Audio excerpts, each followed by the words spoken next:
Ngiye kubabwira mu kiyago cuno munsi amategeko ashobora gufasha umuntu kuba umuntu w'igihangange, umuntu adasanzwe. Ujya kugira ngo ube umuntu adasanzwe hari ivyo ugomba kugenderako. Ariko ikintu ugomba gusaba ko imbabazi nuko ibi bintu kugira ngo umuntu abishikeko no kuba warateye intambwe. Uri wa muntu acirondera, wa muntu agira ati no munsi ndaririki, wa muntu agira ati mbega abana badoja kwishure gute, usanga bigoye cyane kugira ngo iyi ngiye kuvuga bikunde, mugabo ukabimenya canke ukabigerageza kubibamwe. Bikunda kuba ku bantu, kuba vyiza ku bantu bamaze gutera intambwe mu buzima, mugabo ni vyiza yuko nawe ubimenya, kuko nawe utoburatera intambwe ejo ni heza, ejo uzotera intambwe. Hanyuma aya mategeko rero agenda gufasha. Aya mategeko tugiye kubabwira n'amategeko abantu benshi bakoresheje, yatumye bagenzura abo bashinzwe, atuma n'abanyene bigenzura. Uravyumva ibi bintu?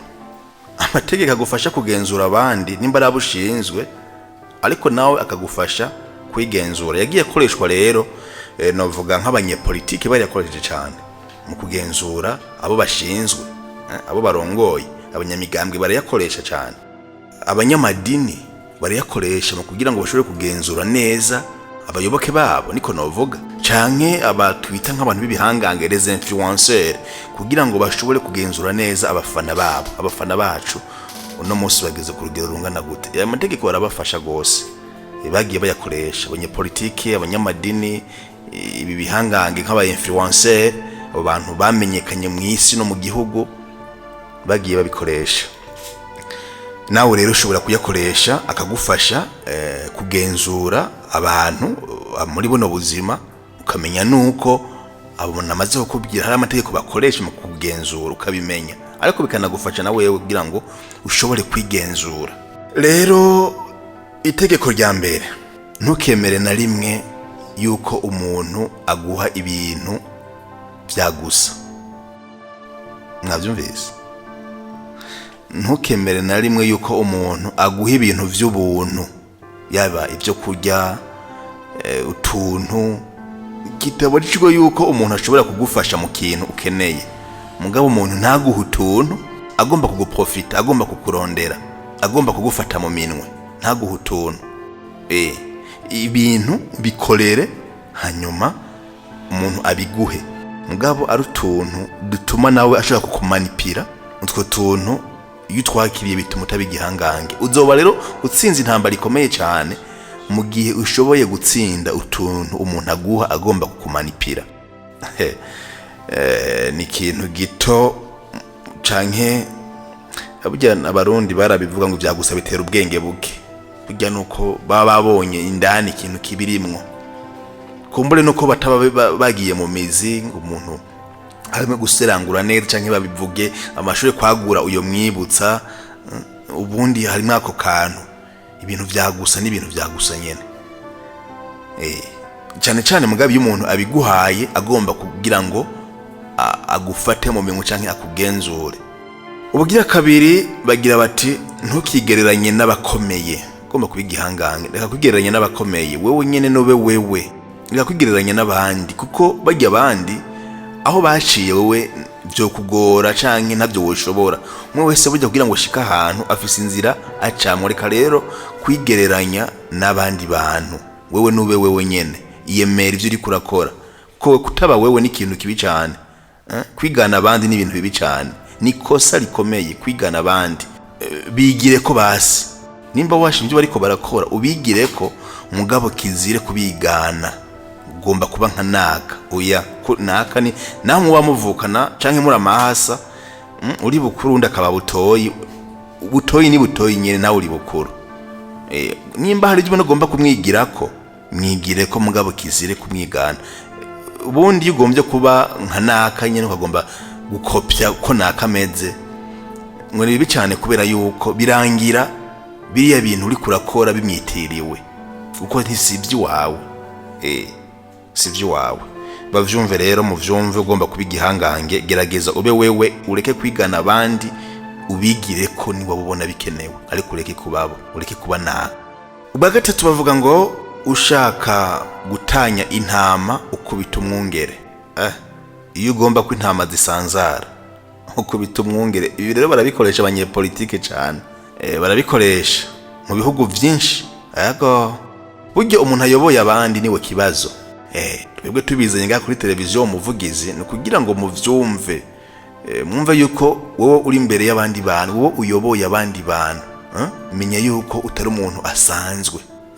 Kandi ziriya ntama uyoboye iyo utaravye neza, iyo wasamaye zirashobora kugira ikibazo mu gihe umwungere abaye mu bintu bituma bamukubita intama zisanzara. Ushaka gutatanya intama, ushaka gusanzaza intama akubita umwungere. Nzokubita umwungere intama zisanzare. Ni ibintu bidasanzwe. Uyoboye abandi niwe kibazo, agomba kwiyubara rero kugira ngo ntagire aho akubitwa hanyuma ngo intama zisanzare zihave zice zibazwe nde warazirongoye, kubera no mu gukubitwa kwiwe kumbure yasamaye. Ubugira gatatu bagira bati nimba ugomba kwigarurira imitima y'abantu ufatira ku marangamutima yabo. Ni wagumya amarangamutima y'abantu uzoba wabiyegeranirije ko. Ugomba ko abantu baba hafi yawe, ugomba ko abantu hari ibyo bogufasha mu buzima, korera ku marangamutima yabo, tangurira ku marangamutima yabo, banza ufate imitima yabo, bizokorohera no kubagenzura. Ushobora kugenzura abantu igihe utarigumiriza amarangamutima yabo. Ibi rero aba influencer barabikoresha mu kugira ngo bagumye abafana babo, bagumye ibyiyumviro byabo, bafate ibintu byabo. Mwari mubizi none. Ubugira kane barakoresha iki kintu bita mirror effect. Mirror effect muntu bisigura gute? Iyo ufise umwasi, iyo ufise umuntu akubaniye nabi, iyo ufise umuntu ubona yuko ashobora kukubera intambamye, wewe ngo igira ikijuju imbere yiwe, ikuremo ubwenge, abone yuko ivyo bintu ariko aragukorera utabibonye, sivyo? Nk'akarorero kugira ngo bishike ko neza, ufise nk'umuntu akwanka cyane. Uyo muntu ejo aragize urubanza ngo nko gusohora umwana wiwe muterere, mbere wo muhaye ikazi ya imwe bigakunda muha ikazi ya zibiri. Umwana wiwe byanse ko aja ku ishuri, urazi ko ari cyo mupfa, kandi ugura amakaye y'umwana uyo aje ku ishuri na minerva rushireko, ngo bizoba bisa no kushira amakara ku mutwe uyo muntu. Uyo mwasi ico gihe uzoba uriko uramufata bashi. Ndazi yuko abantu bashobora kubishingira intahe ari benshi cyane, aba bamaze kubikora, muga bishobora bake, muga abantu ntibazi yuko ari bwo bwenge. Umuntu akagukorera ikosa ukabibona, hakubufata kanya wewe urumva amajambo zuguru oya, bikunze mujyane mu kabari mugurira icupa musangire. Nibwo buryo bukomeye cyane bwo kugira ngo umuntu muvisi ivyo mupfa ushobore kumugumya. Ubu buryo abantu benshi nababwiye abantu bakunda kubukoresha, nawe urazobukoresha ugenzura abantu, nawe wigenzure. Ibi mbere ndavyita mayeri, kandi nasanze isi y'uno munsi ikeneye amayeri, kugira ngo nikeneye abantu b'abahanga bafise za diplome, bafise impamyabushobozi, bize byinshi cyane na mayeri. Mayeri ashobora kugufasha kugenzura abantu hanyuma ukoroherwa n'ubu buzima. Iyeri rigira gatanu, wewe utangaze impinduka, nimba ari muri societe, nimba ari muri association, imbere y'abantu ujeri utangaze impinduka. Mugabo wewe ntiwihute kuzishira mu ngiro, gende buke buke. Ivyo kubera iki? Iyo uri mu leader, iyo uri mu chef, ugahita ubona impinduka zikenewe mu bantu twara, mu bantu uyoboye, zitangaze, zivuge, zibabwire. Abantu bonyene ubwabo nibumva izo mpinduka zikenewe, bazonyarutsa kugomba kubishira mu ngiro. Mugabo ntabe wewe wihuta kugira ngo izo mpinduka zije mu ngiro. Oya, ivyo kubera iki? Uko uzobanyarutsa kubishira mu ngiro n'ingoga, niko bazogenda badebukirwa bukebuke, ntibabiha agaciro cyane. Muga uko bonyene bazokwibonera izo mpinduka zikenewe, bazobiha agaciro no gusumba. Uwo mwanya rero bazoba bariko baravyihutisha, uko bazovyihutisha, wowe nawe uzoba uri kurabagenzura, uzoba uri kurabona ivyiyumviro vyabo, uzoba uri kurabona ingene bafata ibintu, responsibility zabo. Binagufashe rero, binafashe kubera yuko ibintu uvyihutishije hari igihe bidafata umurego mwiza, bidafata inzira nziza. Mugabo ibintu byagiye buke buke, wowe wajanishije buke buke, burya n'ikintu urabona ikintu urose byihuse nta gaciro ugiye. Mugabo ico kintu caje kigoranye kandi buke buke kiragira agaciro cyane. Iyeri rigira gatandatu, kugira ngo ushobore kugenzura abantu nawe nyine ushobore kwigenzura, igaragaze nk'intama, ariko ugenzura abantu nk'intare. Igaragaze nk'intama ariko ugenzura abantu nk'intare. Abantu ntibakaguhonyange kuko ngo utekereza cyane, umeze nk'intama. Umuntu wese ico uvuze yamari bwana ndiyo. Oya, ivyo ntubigereko, bagufata uko biboneye, kubera yuko uri umuntu mwiza, uri umuntu w'intore. Oya, hageze kwigwanira, igwanire kujya kw'intare. Igwanire kujya kw'intare kugira ngo ntihagire umuntu wewe agufata nk'ukuri umuntu atakintu ashoboye, atakintu azi, woroshe. Mugabo kiriye duherako, igaragaze nk'intama. Wewe oroha, uba intama, uba umuntu asanzwe, wegera abantu, uganira n'abantu, nta muntu ugomba kwigira kure. Ivyo bizogutuma ushobora kwiyegereza abantu ntibagutinye, uzo kwiyegereza abantu benshi kuri ko koroha kwawe. Mugabo hageze yuko wigwanira, hageze yuko abantu bagomba kukuririrako, cumera nk'intare. Burya abantu benshi nibakubona nk'intama bazifuza kwegera. Uko bazokwegera rero, nawe ni kuzogirana imishikirano nabo, hanyuma bikorohere kumenya ivyiyumviro vyabo. Mugabo hageze ko wigwanira, nta muntu n'umwe agomba gufatira kuri uko kuntu wewe umeze, ukuntu uri umuntu aciriritse canke agenda buke buke. Oya, bigire mugabo bikorana ubwenge. Igira ikintu nakubwira kuri iki nyene, nuko abo bantu muri ko mushikirana mu gihe mugiranira imigenderanire, urabe bamushikirana. Si vyiza, ni vyiza gukunda bajye bose bakubaza bakwegera, ni vyiza kubakunda. Mugabo abo muzogiranira imigenderanire nabo uzogenda ubaraba neza, ntibagomba kuba bose. Nta tegeko rihari yuko baba bose, bakunde bose. Mugabo mugiranira imishikirano, kuko bajya bose baza hirya yawe si beza misi yose. Ico kintu uzogenda ukiza. Mugabo wewe ata muntu n'umwe ubereye intambamyi, uri intama imbere yabo. Mugabo hageze ko wigwanira ku kintu c'uburenganzira bwawe, ba nk'intare. Ikindi kigira indwi, irindi yeri ry'indwi niryo ngomba kubabwira muri kano kanya. Kora ibintu neza. Niwabona ugeze ku vyo wiyemeje, ubihagarike. Ubikore neza, ubihagarike bibaye ngombwa. Ubihagarike abantu bakibishaka.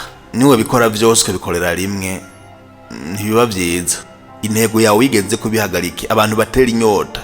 Uzobona nk'abantu mu buzima, abantu twita ko twemera, usanga arafise imigambi arayikora, mugabo si vyiza yuko ayikora akayiheza. Ntibinahera mugabo ziya ntego ziwe nagira ahantu. Ni nkuko nk'umuntu yama ari imbere y'abantu kenshi, cyangwa kama uri imbere y'umuntu kenshi. Ni vyiza yuko ton absence yawe ihaba, ugacishamo akakunyotega uyo muntu. Ibintu muriko muvyakira neza ubwo mwese. Ntibisanzwe kandi biba vyiza mu gihe uyu bantu ivyo bikorwa vyawe babigiriye inyota, bakabona ko bagomba kubandanya ukiriho. Hari abantu muri buno buzima bariko bakora ibikorwa vyiza mu buzima bw'igihugu, mu buzima bw'imiryango kanaka, agakora ibikorwa, hanyuma tukagoma tunyotewe ivyo bikorwa vyabo bariko barakora. No mu kuva ku mwobo buzima tukabona yuko hari ivyo atari bwakore, agiye tukimushaka, agiye tukimunyotewe. Rimwe rero ngaha mu buzima umuntu akiriho, gerageza abantu banyotegwe ibikorwa vyawe. Ibi bintu byitwaremo neza mugabo birakomeye. Ni yeri ngi kugira ngo ushobore kugenzura abantu, nabo bakugenzuraga. Ntiwibaze ngo abantu ntibakugenzure, muga nawe bagenzure. Niwe nta bwenge ufise. Iyeri rigira 8 mera nk'uruvoruvo canke ufata iforoma y'amazi. Uruvoruvo nibaza ko uruvoruvo niko bavuga yuko uruvoruvo aho gashitse gafata forme yaho nyene, gashitse mu byatsi bisa n'umuhondo sinzi ko bibaho, gashitse mu mababi mu biti vyumye, aho gashitse gafata iforoma y'ivyo bintu gashitsemo. Ni nk'amazi yashize mu ibase yahuje aba asa na huje ya vere, ni kuvuga amazi aba muco uyashizemo. Rero nawe mera nk'uko kuntu ahantu hose ushitse use nuko abantu baho basa, umwere nk'uko bameze. Ibyo bizotuma abantu bibaza uyo muntu ninde, uwo ninde by'ukuri. Muri yandi majambo abantu ntibigire bakumenya ngo bagusobanukirwe uwuri, kuko iyo abantu bamaze kukumenya bagenzi bituma umwasi wawe bimworohera kuguca mu mizi, biramworohera gukubita hasi. Hinduka bivanye n'ahantu ushitse n'abantu ushitsemo. Kandi abantu iyo bashitsemo wewe ubimenye hakiri kare, ubikore kare, umenye yuko ugomba kwifata nk'uko abantu bameze. Nimba rumeze ukundi kuntu utagomba guha icyanzo umwasi yoba ari muri bo, ikiri kibi cyane coco nico ugomba kwigira umuntu akomeye cyane, ni bibi cyane. Ugizobona ngo abantu bakomeye bibihangange canke oyo usanga umengo ni ntama ni inzoka canke siho n'utuzeze siho bari tujambo twabo womengo mugabo harya rero ico gihe icyo abantu bazokora bo bazogereza kuvuga ntibazokumenya cya muntu yoba linde uko bakuvuga. Rero nawe ubandanya guhindura iryo nirindi yeri mugomba kumenya no gukoresha kugira ngo ushobore kugenzura abantu no kwigenzura. Reka ngeze ngaha mu novole ano mayeri 8 ndababwiye. Hari ikindi gice kigira kabiri aho nzobabwira amayeri ushobora gukoresha ugenzura abandi, bwabo n'amayeri ushobora gukoresha wowe nyene wigenzura. Ndayita amayeri kubera yuko ibi ni ibintu bitaza muri science mugabo biza mu buryo abantu bagenda biga bakabona yuko ibintu bikoresheje bishobora kugufasha. Amayeri mu gice kigira kabiri ukoresha mu kugenzura abandi, n'amayeri uzokoresha wowe nyene mu kwigenzura. Nimba hari cyagucitse usubire hariya mu ntango kuri televiziyo Umuvugizi, ugire na subscribe ubisangize n'abandi kugira ngo babimenye, ejo udacikwa n'ibindi biganiro bica kuri televiziyo Umuvugizi.